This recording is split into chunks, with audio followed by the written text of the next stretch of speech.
Shalom saudaraku yang kekasih dalam Tuhan Yesus Kristus. Selamat pagi, salam sejahtera untuk kita semua, dimanapun saudara-saudara berada.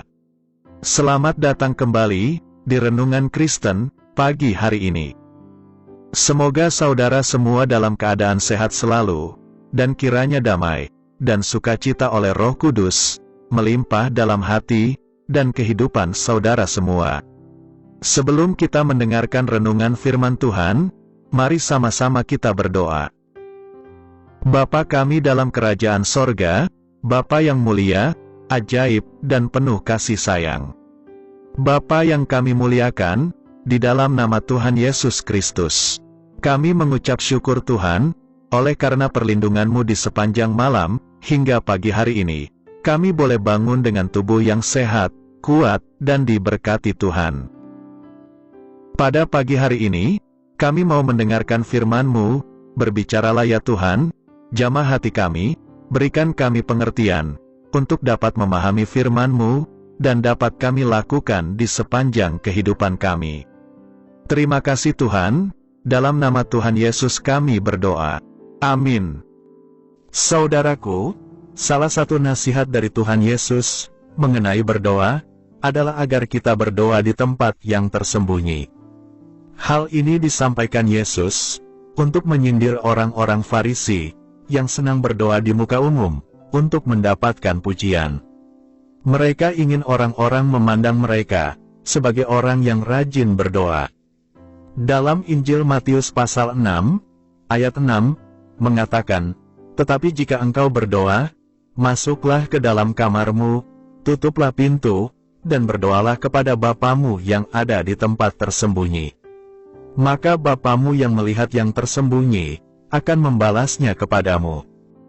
Di era digital seperti sekarang ini, ada sebuah kebiasaan baru yang tercipta di tengah masyarakat.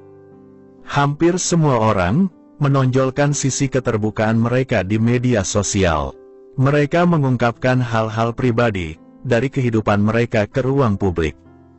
Hal-hal seperti persoalan keluarga, liburan bersama keluarga, kisah percintaan, kekesalan, kegalauan, kekayaan, dan berbagai hal, diungkap ke ruang publik, oleh sang pemilik.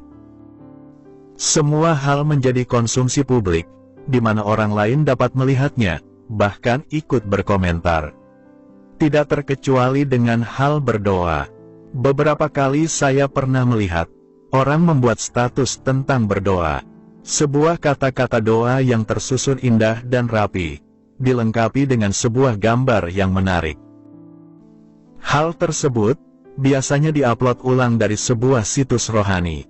Tidak ada yang salah dengan hal tersebut, hanya saja yang menjadi pertanyaan, adalah, apakah sang pemilik akun yang mengupload hal tersebut, sungguh-sungguh berdoa di hadapan Tuhan, dengan membawa hatinya terkoneksi dengan Tuhan, atau hanya sekedar status, agar terkesan dia sedang berdoa.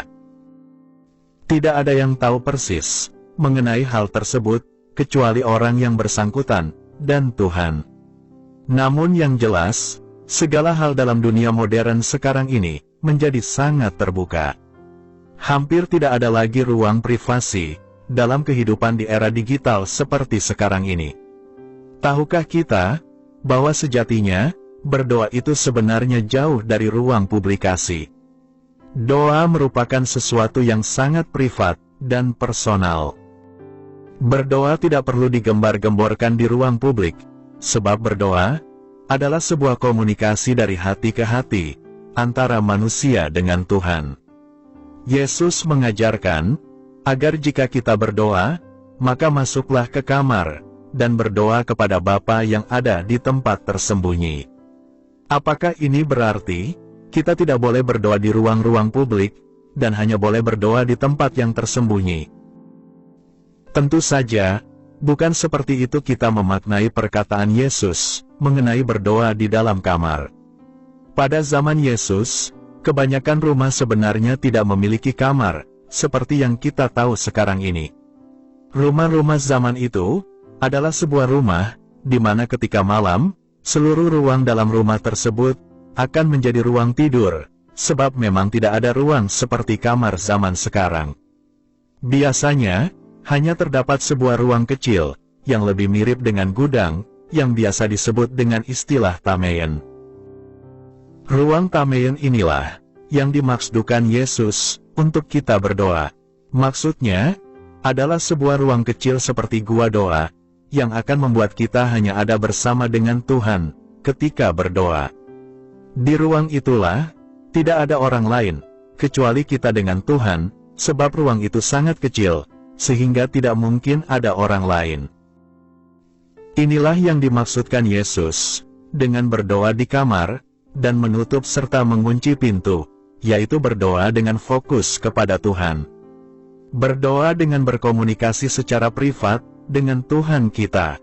Yesus memberikan makna yang mendalam, mengenai berdoa.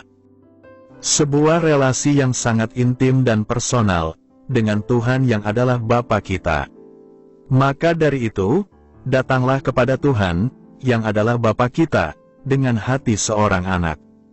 Berkata-katalah dengan Tuhan, seperti seorang anak berbincang dengan bapanya.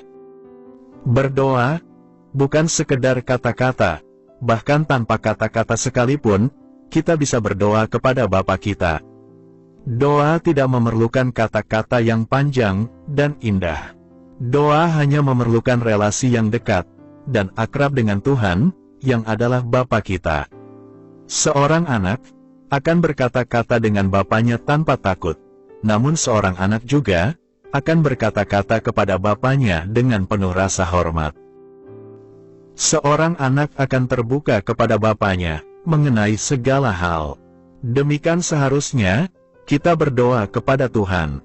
Yang lebih penting adalah kehidupan yang dibuka di hadapan Tuhan, daripada kehidupan yang dibuka di hadapan publik. Amin. Tuhan Yesus memberkati. Demikianlah renungan firman Tuhan pada hari ini. Semoga menjadi berkat bagi kita semua. Dan sebelum kita memulai segala aktivitas di pagi hari ini, mari kita berdoa. Bapa kami yang di surga, Bapa yang kami panggil dalam nama Tuhan Yesus Kristus, kami bersyukur Tuhan atas pertolongan-Mu, penyertaan-Mu, dan atas berkat-Mu dalam hidup kami. Kami berbahagia dan bersyukur atas kebaikan Tuhan pada hari ini. Tak berkesudahan kasih setia Tuhan, tak habis-habisnya rahmat-Mu, selalu baru tiap pagi, besar kesetiaan-Mu Tuhan dalam hidup kami. Terima kasih buat firman-Mu pada hari ini ya Tuhan. Kami mau selalu belajar dan terus belajar tentang firman-Mu. Firman-Mu yang menguatkan dan meneguhkan iman kami. Firman-Mu yang mengubahkan hidup kami.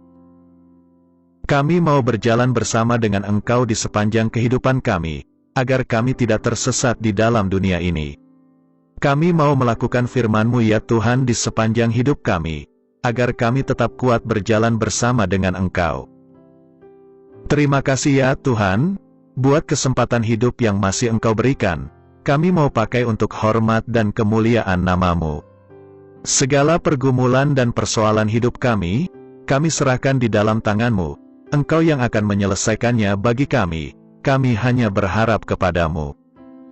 Ya Tuhan, hamba berdoa buat saudara-saudaraku, yang sudah mendengarkan renungan hari ini, yang saat ini sedang mengalami sakit penyakit, pergumulan masalah, kebutuhan ekonomi, kiranya Engkau jamah, sembuhkan dan pulihkan, berkati perekonomian mereka, serta berikan jalan keluar, di setiap pergumulan masalah yang mereka sedang hadapi. Dan ajarlah kami ya Tuhan, untuk selalu berharap dan percaya sepenuhnya, kepada Tuhan Yesus. Kiranya Engkau terus memberkati kehidupan kami, keluarga kami, sanak saudara kami, daerah tempat tinggal kami, bangsa dan negara kami, pemerintah-pemerintah kami, biarlah semuanya dalam perlindungan-Mu ya Tuhan. Dan jadilah sesuai kehendak-Mu yang terbaik dalam kehidupan kami. Dan pada pagi hari ini ya Tuhan, kami berterima kasih buat perlindungan-Mu di sepanjang malam yang telah kami lewati. Pagi hari ini kami akan beraktivitas sebagaimana mestinya. Kami yakin dan percaya, perlindungan-Mu tetap ada dalam kehidupan kami, di sepanjang hari yang akan kami lewati ini. Terima kasih ya Tuhan, inilah yang menjadi doa kami. Dalam nama Tuhan Yesus, Kami berdoa. Amin.